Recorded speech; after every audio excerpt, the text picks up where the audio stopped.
Ladies and gentlemen, boys and girls, we proudly present our spectacular show of podcast magic and imagination full of Disney wonder, news, and pop culture. It's the Main Street Electrical Podcast with Jenn and David Dollar. Hey, Jenn. Hey, Dave. It's the Main Street Electrical Podcast. Just a point of reference, for the first time in like 152 episodes, I didn't do that last week. Yeah, I know. I was so excited you were back. I didn't get to sing. I didn't have to talk about the All-Stars last week, so this was good. I love the All-Stars, but once every quarter, mentioning them is probably good. You keep bringing them up, but every now and then I don't know what you're talking about. I don't even know what that is. Exactly. You're like Fantasyland, you mean like All-Star Sports? No, that's not in Fantasyland because it just doesn't exist. Also, back on the show is a guest we had on episode number 2 over 2 years ago, our very first guest on the show. And the conversation was so fantastic. We actually stretched it over 2 episodes, episode 2 and I think episode number 20. And this gentleman is now holding the record of the longest gap between appearances, like 130 episodes between shows. But he's here. McNair Wilson, author, speaker, helped lead designer on the Tower of Terror, helped design, not Disney Springs, don't say Springs, helped design Downtown Disney, met Walt Disney, Marty Sklar's good buddy, all that good stuff. Legend McNair. Hello, McNair. I'm tired. Just listening to all that. Right? Well, basically, your resume is so big, that's the show. Thanks for joining us, everybody. I think I may have told this story, but just to remind new guests, Marty Sklar, while we were building Pleasure Island, he said, we can't build Pleasure Island next to Lake Buena Vista Shopping Village. Oh. Come up with a new name. 3 days later, I had his secretary beat me when he was headed to the bathroom. Had his own bathroom, but he would eat a late lunch, and then there was this long hallway in the main building, and he would walk down, and he'd meet a lot of people, and he could tell you in the hallway, said, this is the spot where Tony Baxter and I talked about this. This is the spot where, and in the middle of that hallway was a fire extinguisher. And I stopped him one day and I said, have you read the tag on this fire extinguisher? He said, no. The name of the company was Marx Brothers. And I said, yeah, M-A-R-X, like the comedy. Like the Marx Brothers. He said, is this a fire extinguisher or is this silly soap? So silly string. He said, let's find out. And one of the things that, first day at Disney, wherever you work, you go through Disney traditions and all this stuff. And the last thing you do is learn how to work a fire extinguisher. Mm-hmm. The company has 2 different kinds of fire extinguishers all over, and you learn how to run both of them. It's fun. And he's going like, and he didn't know how to do it. I said, pull the string. You had to pull the plug. And then now there's foam everywhere. He dropped it and said, run. And so anyway, so his secretary called. He says he's in the men's room. So I went in and he's welcoming me. I said, "Hey, you want to give me a name for Shopping Village?" And I pulled out one of my giant markers, which I don't have near me, but they're called jumbos. And on the mirror in front of him, I wrote Downtown Disney. He said, "That's it," spattering face all over the mirror. That is perfect. Had it been now, I could have pulled my iPhone out and done a selfie of me and Marty and the word Downtown Disney appearing for the first time. So nice. It was that. In fact, I thought of it almost immediately after he asked me. I thought, so obvious. But I went to my office and I have this 3 foot wide from ceiling to floor butcher paper, and I wrote it in the middle, so it didn't look like the first thing I wrote. And then I wrote a few other ideas, and then people would come by because I was in a high traffic area, and they said, "What's that?" And I said, "Marty wants me to come up with some suggestions for names for a shopping village instead of and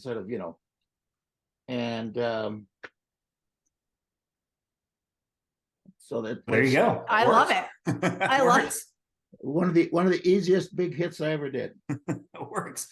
So Jenn, top of the show, before we get fully into it, because we got a lot to talk about today. We do. We talked about a lot last time. We got a lot to talk about today. But Jenn, tradition. How did you do Disney this week? Well, aside from packing for my Disney cruise next week, I'm drinking from my Dumbo mug because I love him. He's so I love it. And he says, "Don't just fly, soar."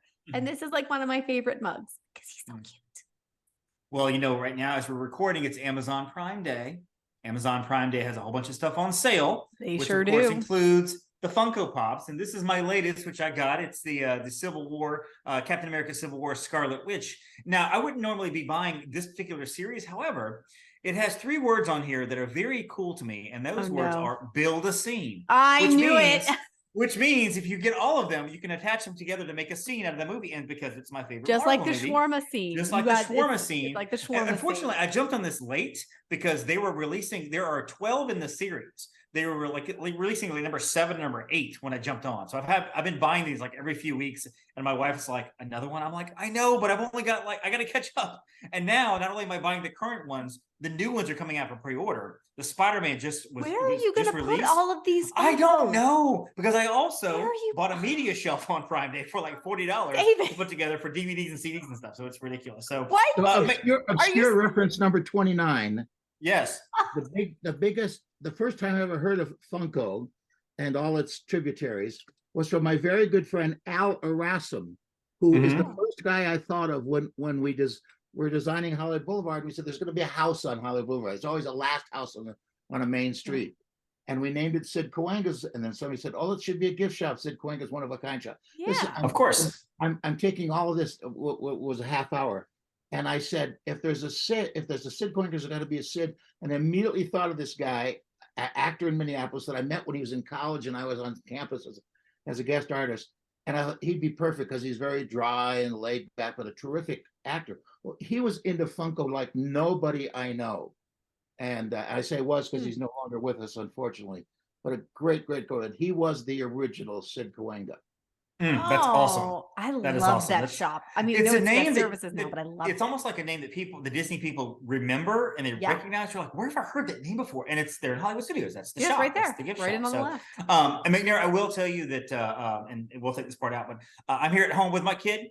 And he's a little crazy today. So if you see me get up and disappear for like a minute or so, it's me handling him, but could just continue talking. So I am going to ask you. I have the same problem with my dog, and I don't even own that. So McNair, how did you Disney this week? And I'm sure that you can just launch into whatever story you want because, like I said, we have a lot to talk about today. But how did you Disney this week? Well, you're my 3rd podcast this week. Oh my goodness! Fantastic. And it's rare to whether it's a corporate podcast about brainstorming stuff, within a sentence or two, Disney comes up. And somebody said, are you still connected with Disney? And I said, well, certainly emotionally I am, because, from seeing Walt when I was 10 or 11 or 12 on TV introduce what he said was their lead Imagineer, and it was Claude Coates. To this day, those things affect me. My first day at Disney as a consultant, when we were still doing the street theater at Epcot, and the Imagineers just loved us. We didn't know it, but they've been watching us from before Epcot opened. Anyway, Marty took me over and introduced me, said, be sure you're on the patio at 12. We're having a special reception. And they were giving a diamond stud to put in the name tag for his 50 years at the company to Claude Coates. And he introduced me and had me tell the story about seeing him on TV and hearing the word Imagineer. And he and I became literally very, very, very good friends. And I could tell, we could do an hour just on my relationship with Claude and what he meant to me. And the day he came by first time he came by my office and said, say, I'm working on something over here. I'd like to get your opinion on it.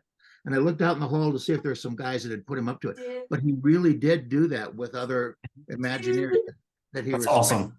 This is a guy who designed Pirates of the Caribbean and Haunted Mansion, did the backgrounds for Pinocchio in 1937, for God's sakes. Anyway, so the way Disney this week was to continue to tell story and use that. And I say to people, I know there's a lot of people who don't like Disney, just like there are people who drink beer. I don't like beer, and I don't look down on peasants who enjoy it. But there are things, sorry, wine people. But there are so many things to be learned from the how, the what, the why, so on of Disney, without having to necessarily being a Disney geek, And people think you got to buy into the whole thing, I don't buy into the whole thing. So there's so many facets to it, and so many fascinating facets to it. And I try to be careful, in like one of the other podcasts was not at all Disney specific or centric. But I said, now let me tell you why I tell you that particular Disney story. And I said, I could have told you this Universal story, or this Chick-fil-A story, or this story that I helped a guy design what I think is the best valet parking service at any airport in the world, Mhm. San Jose. And what we did to make it an interesting experience. And even though it's a little more expensive, it's cool because you're pulling into a warehouse, but we decorated it like you're pulling into the space below the outside deck of an aircraft carrier where they keep the planes, and the way it's painted and the way things are going on, and whether you're military or not, people just love that. It's a whole immersive experience. So that's how I Disneyed this week. Besides, well, it's cool because I was able to actually go on a VIP tour with McNair. We were part of a group. Oh, that's so cool. Terry Weaver's conference, The Thing. When we had a VIP tour, my first and only VIP tour for Disney World, and I felt like it was a bit shortened because we had done. Because there's such a large group, we couldn't do a lot of stuff because there were so many people traveling back and forth, but we hit the highlights. And going through the VIP tour with McNair as part of the group was it's like watching a movie that like your friend is actually in the movie and you're watching it with them, which was kind of neat. So I guess, McNair, from your perspective, I know one of the things that we did, and I can't remember if you actually did it or not, but I know you were there as we were doing it, Guardians of the Galaxy, Cosmic Rewind.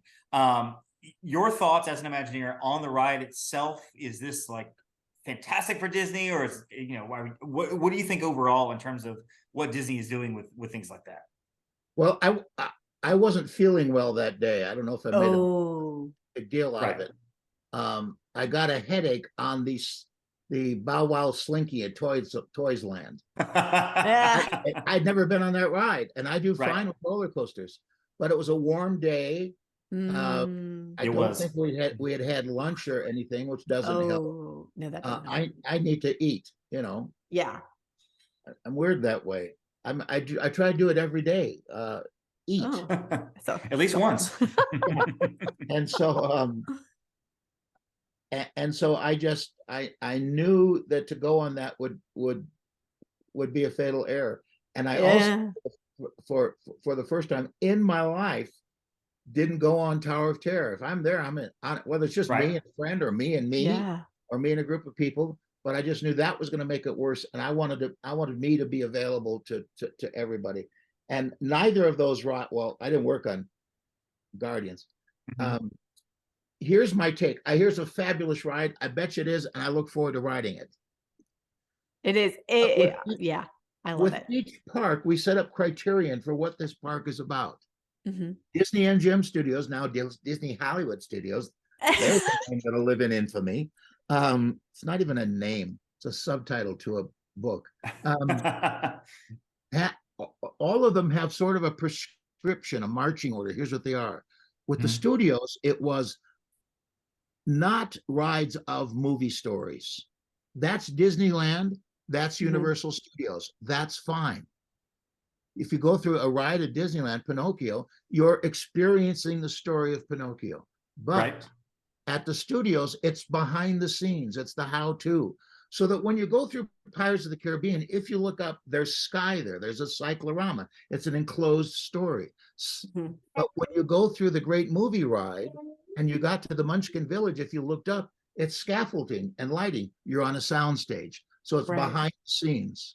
And we stuck with that on every attraction, except when we decided to put in Star Tours. I said, if we're going to put Star Tours in the studio, then we must have at the end an opportunity either to leave the attraction area or to go on another path to look through a smoke glass window and see how the thing operates, to have see it up on, and I'd seen that behind the scenes. Some people don't want to see that, don't want to reveal the magic. Eisner loved it, and the operations guy says, I said, guys, it's just another walkway and then you're out. Nah, I didn't want to do it. So at that point, we broke the criterion for that park, and ever since then. So for me, it doesn't work to do Guardians in Epcot. What's that about? Oh, because it's in outer space? What's next? Turn Spaceship Earth into Spaceballs? I honestly think, though, it was a matter of Epcot needed an extreme attraction like that. that was what was coming. So like, let's Yes. put it in Epcot. And so, if it had been Animal Kingdom that needed an extreme attraction like that, they would have themed it to something different and called it the Indoor Chaser or something from Star Wars, something else. I don't know. They would have. I just think it was too. I just think it was too easy. Right. To say space and space. I think Mhm. there needed to be more of a connection. For example, Everest. Everest works. Yeah. Oh, that works. Yes. It's third world. It has a great look to it, Right. Mhm. and so on. So it's those kind of things. And I rarely, I don't think I've talked about that with 5 people in my life. The Guardians thing. I do talk about the, parks having their criterion. So that's all. And I don't think it's bad. I just think it's incorrect according to the criterion that we set up for the 4 parks. Well, using that criteria, do you think Tron fits into Magic Kingdom in Tomorrowland? Oh, sure. Because you're riding Tron, you're riding the story of Tron Right. in the Magic Kingdom where you sense. experience experience the movie of Tron. Absolutely. Okay. Yeah, also a fabulous ride. That is a great ride. Most people like Guardians better, mostly because of the thrill aspect of it. Brady does Tron not. Brady likes really? Tron better. But Brady's also somebody who doesn't do a ton of heavy roller coasters, does he? I mean, he will. It's just that the way Guardians moves can trigger just like a little motion. Yeah, I can only do it. So. I do it once every 30 minutes. I can't do it back to back. I have to have a little break. Whereas Tron, he was like, it's like the right length, and riding in the front row is fabulous. So right. Right. Good ride. Good ride. So good ride. One of the things that we ended on, and for anybody listening who didn't hear the original episodes with McNair, we talked all about, of course, designing Tower of Terror and how McNair met Walt Disney and kind of his growing up and coming into the Disney theme parks and working for Disney as well as an Imagineer, which is great. I want to, definitely go back and listen to those, but I don't want to rehash a ton of that. What I do want to talk about is something we ended on, which we didn't get to, and that is the Adventurers Club. Now, this is something I think a lot of younger people, especially, love the hat, don't know a lot about. A lot of people, even my age, maybe are just coming into Disney in the last 10 years, don't know a lot about, because people are like, I've heard of Pleasure Island, but I don't know a lot about it. Adventurers Club, can you walk us through maybe some history and working on that and what that is actually? There had been for some time throughout the Disney Corporation, especially at Disney World, and even the operation drones who operate all the facilities, a desire to create something in the way of nighttime experiences for guests other than restaurants and the Disney World Shopping Village. And when you get down to it, the Disney World Shopping Village was initially created to open something in Florida as soon as possible while they were building the Magic Kingdom, the Contemporary Resort Hotel, and the Polynesian. And on the very first bubble chart, the big kind of layout that they did, they had written there'll be a contemporary hotel here and a Polynesian themed hotel there. They were never meant to be names. They were descriptions. Again, the subtitle. And Marty never told me, but he said, we had a whole package of what they were actually going to be named. But I said, that's what they're called. It's like the movie ride was Great Moments at the Movies. Oh. And then some executive said, just call it the movie ride. So I made a list where I renamed every attraction in every park down to its most generic, mountain with snow on top, mountain with old train going through, small buildings and big boat, which is one of the great undiscovered attractions at all the parks, the canal boats. And people don't realize they keep updating it. They add things. And I just, so the compromise was the Great Movie Ride. So the first iteration was to walk around and say, what are our most underperforming shops at the Village? Could we put something in there? And there was at one time this wonderful jazz club there. And if you ever went in there at night, it was filled with cast members because they're the only ones who really knew about it. Right. It's on the map, jazz club, and they had not big name, but quality jazz people.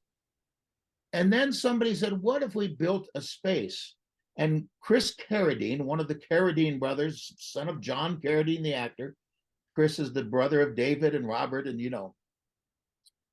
And Chris Carradine looked at an aerial map of Lake Buena Vista and saw at the far end, next to the riverboat there, this little isthmus. So here's the shopping village. And he said, if we carved right through here a waterway, we could turn this into an island. And then we began to brainstorm. What is that island and what's on there? And we came up with this erudite, world-traveling, adventure-loving guy who took the cotton of the South and made big sails for the Cutty Sarks of the 1800s. And then World War I broke out, and he built leggings and tents for the World War I. And his name was Meriwether Adam Pleasure. And he had two ne'er-do-well sons. And as he went traveling around the world, he would send back this stuff that he collected. Not unlike some of my gear here in my museum of oddity. That's awesome. I love that. I call it my studio office. That's one word with a big O in the middle, studio office. And his wife said, get this out of the house. And the house was what became the Portobello Yacht Club. I don't know what they call it now, but it's that restaurant. So he went up the hill, and amongst all the buildings that were his manufacturing area there on Pleasure Island, and built this building, a library, where he collected all his stuff. And that became the Adventurers Club. And when we described it to management, they loved the idea of it. They loved Joe Rohde's initial concept painting. And Michael Eisner says, is there anything like this anywhere? And I said, no, we're going to have to screw this one up on our own. In other words, everybody learns from each other's mistakes. Universal does this piece of crap, so we don't do that. We do this piece of junk, and they don't do it. And we all learn from it. But on Adventurers Club, we said there really is nothing like this. There was an environmental and theater piece in LA at the time that we all went to called Tamara, where you followed the actors into different rooms. So we just began to brainstorm and come up with the character names and the space.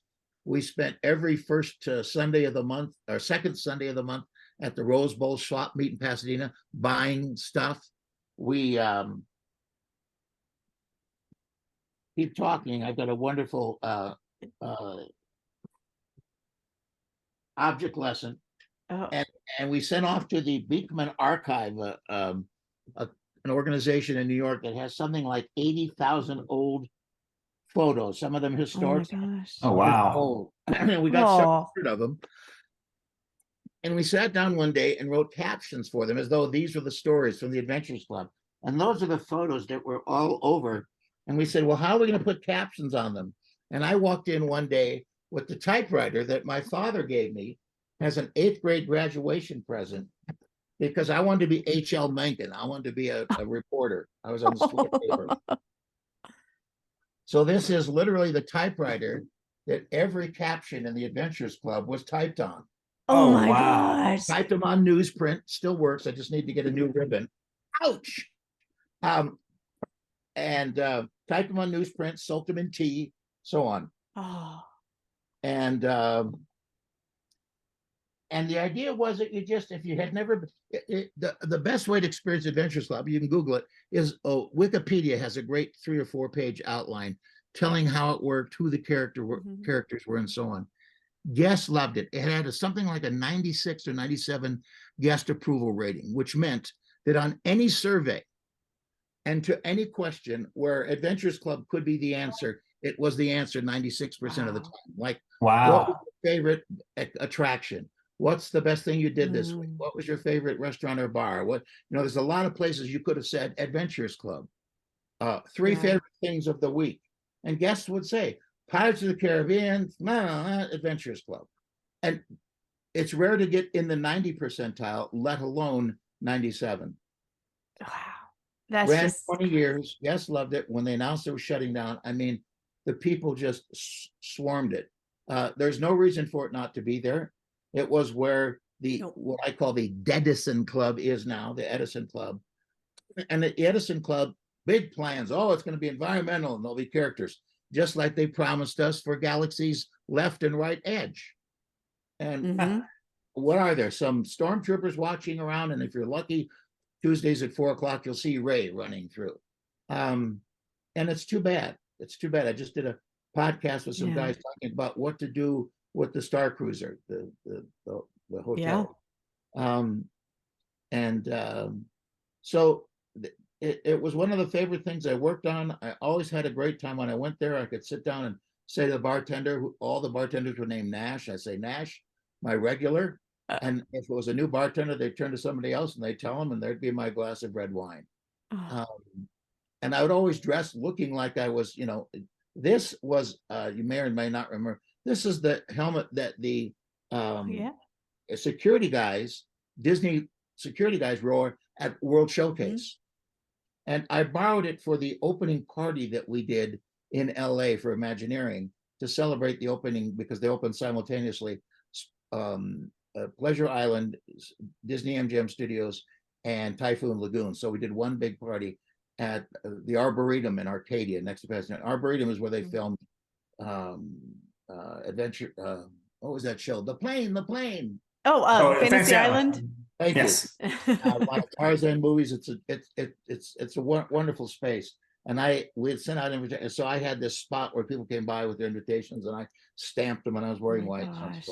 Anyway, I love that. Guests would come in costume, come in character. They had favorite characters. And I for the life of me don't know to this day why I was shut down. I have my suspicions. And that is because it was heavily scripted, but improvisationally infused throughout, because there'd be a dozen or more characters in the space at any given time, besides the main salon, which you'll see when you look online. Yeah. There was a mask room, the three little rooms. And I stood in that room when it was just the framework of the building and the roof, with Chris Carradine and I think it was Rick Rothschild, who was the show producer for the whole island, and Michael Eisner. And he says, is this going to be a hit? I said, Michael, after this opens and people sees it, you could build one in the center of Manhattan, downtown Chicago in the Loop, Minneapolis downtown, which is very artsy fartsy, any number of places in LA, but certainly probably downtown Disney, which they'd already decided that they were going to call that area, so on. I said, you could build 6 of these around the country. And I said, in New York City, there'd be a line around the block in January. And he goes, absolutely. Yeah. Not many years later, I was in New York City with my girlfriend at the time, and I'd heard about this place that had opened that was supposedly like Adventurers Club, called the Jekyll and Hyde Club. And I went, and it was January, and it was very cold, and there was a line the length of the city block waiting to get in. And so I asked the manager, I said, what's going on? He says, well, this is patterned after the Adventurers Club at Disney World. And our boss, who's a multi-millionaire, just likes it. He does this as a hobby. I was sitting having dinner, and there was a skeleton in the corner with a mortarboard hat on, like graduation. He said, well, hi there. And I said, well, hi, how are you? I could see that in his eye socket was a TV camera. I said, I'm fine. He said, I drove by your house the other day. I said, oh, you did? How'd you know it was me? Oh, no, I said, he said, I saw you standing out front. And I said, well, why didn't you say something? He said, I didn't recognize you. Boom, boom, boom. That's a joke that I teach stage actors to teach them how to jumpstart their improvisational voice. And I thought, whoever's behind the scenes doing the skeleton is somebody that's worked for me. 10 minutes later, one of my actors from Streetmosphere, the studio tour, Citizens, came out, and he had been hired along with about 6 or 8 other actors from them, because all of those things had been going for a while. So they went down and recruited these guys. Oh my gosh. The thing was popular. The food was terrible. It was like sub Hard Rock Cafe.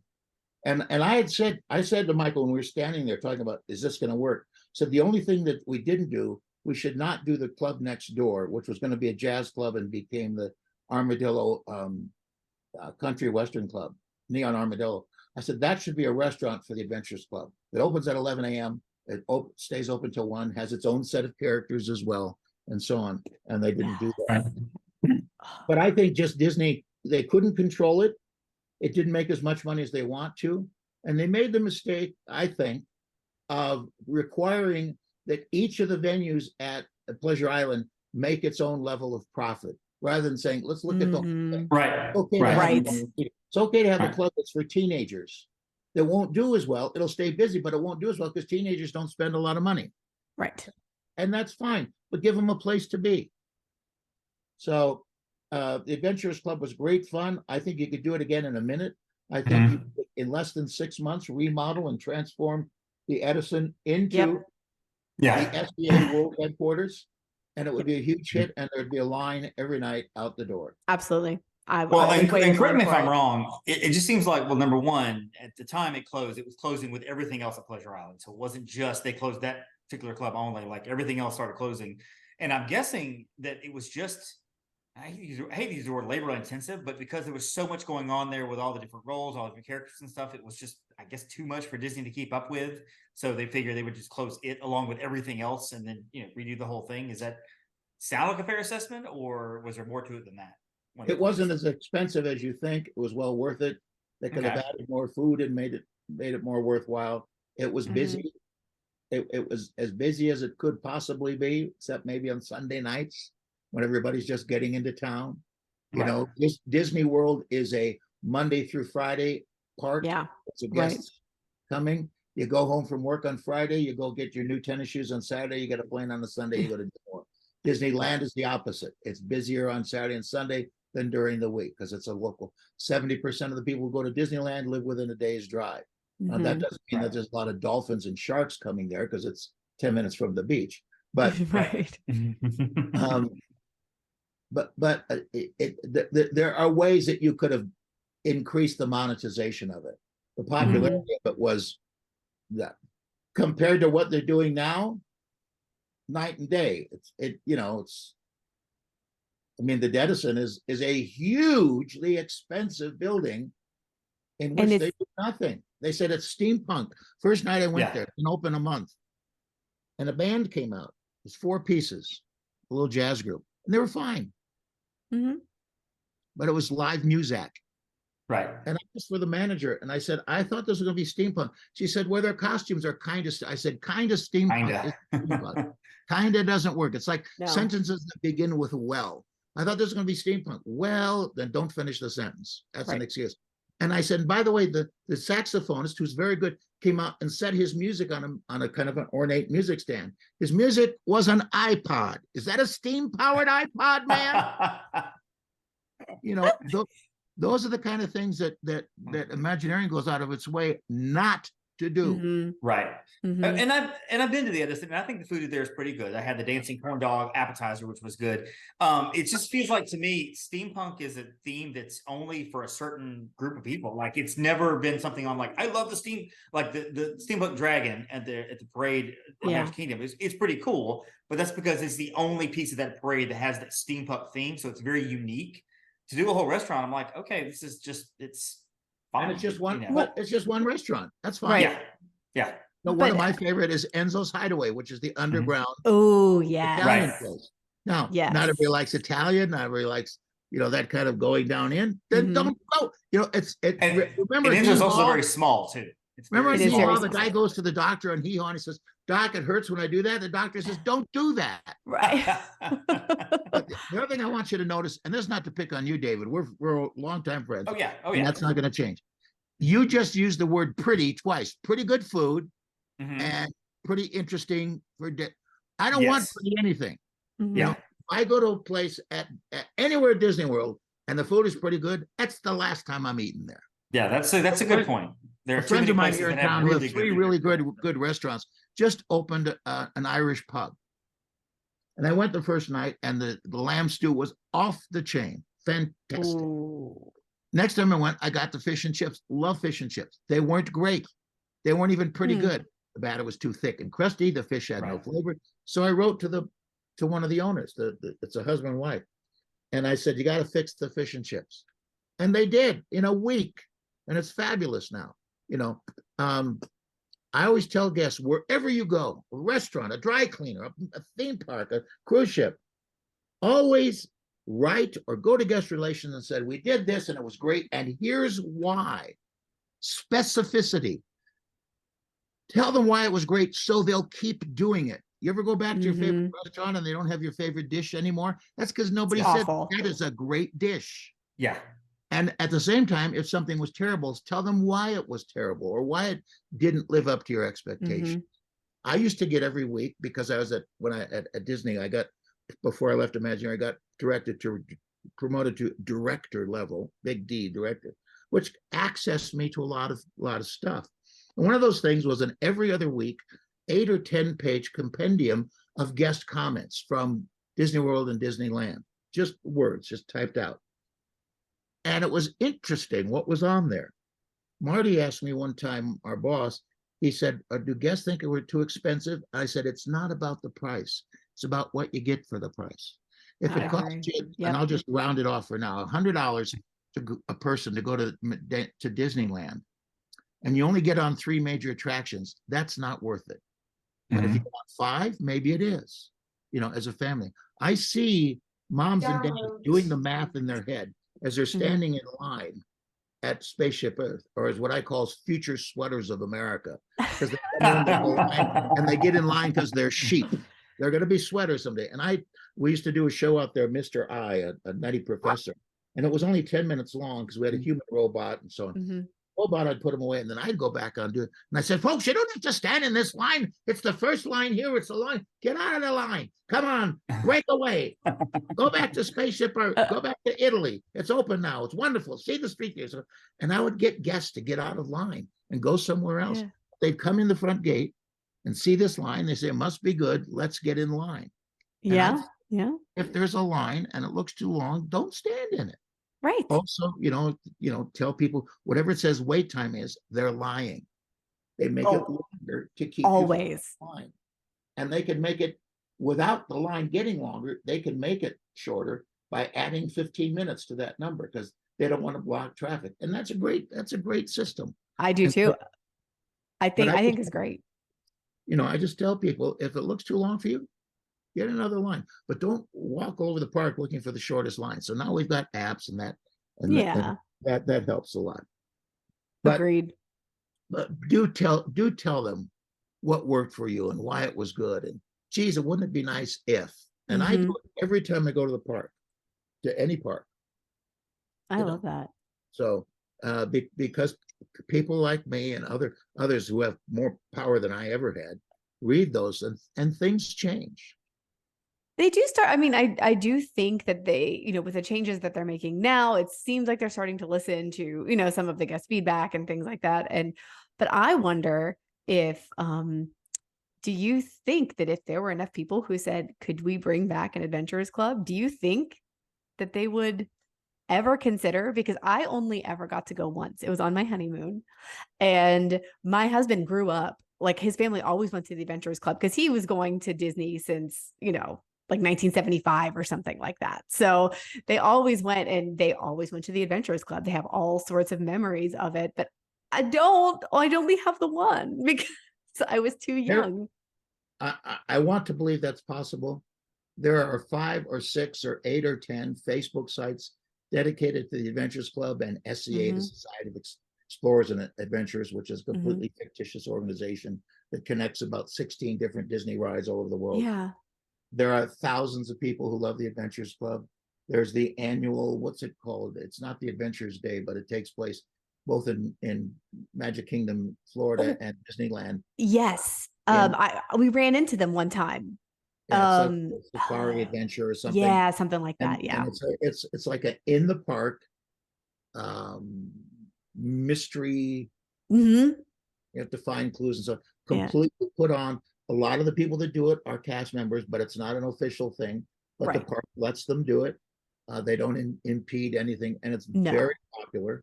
And they'll get a couple hundred people who come to that. And you'll say, well, how do I get involved in that? We'll give them the website and so on and so on. Yeah. So I think if they did it, it would be huge. I do too. I don't believe they will.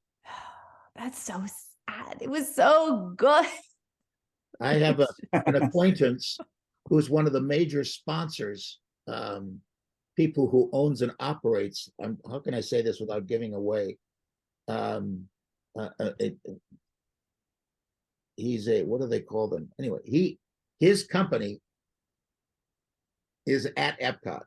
Oh, Mhm. And okay. you've been to what they do. You've eaten their food and drunk their drinks and so on. And you think, oh, this is Disney. Disney does that. Sure. Right. Like the old Alfredo's of Rome in Italy, that was run by an outside company. Yeah, I Mhm. remember Alfredo's. That was good. So he's one of those kind of guys, and he's very interested in doing Adventurers Club. Oh, yes. He's a young guy, I would say early 40s, and so he and I are talking, and I've identified there's no place. There's a couple of spots out at the west end of Adventures Okay. of Pleasure Island that I think you could do it. It needs to be in a traffic area, Yes. so it will be discovered by people who have no idea what it is. Hmm. And as I say, you could transform the Dedison in a heartbeat and turn it into something. Right now, people go because they go in and it's interesting. It's interesting because they've never seen anything like it. Yeah. So, So, I mean, it's but like- it's, it could be so much more. And I it's agree. it's a missed opportunity. And when you've got a place the size of Disney World, there's hundreds of missed opportunities. So you go on to the next, not Yeah, missed, but good things. It's too bad.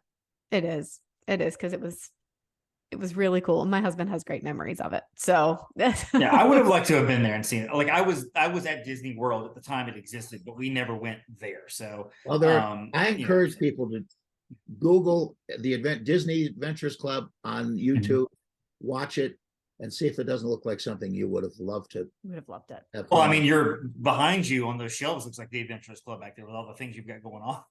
It looks like my office actually, where I've got all my collectibles and Funkos and just things just piled up and kind of. Yours is actually much more of an order than mine is because mine's I'm running out of space.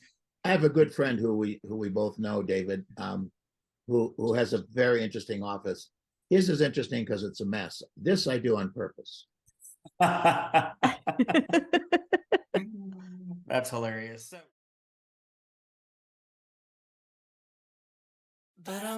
Thank you for listening to the Main Street Electrical Podcast. You can find us on Instagram, Twitter, and Facebook at the MSE Podcast, or visit our website at themsepodcast.com. Be sure to subscribe, and may all your wishes come true.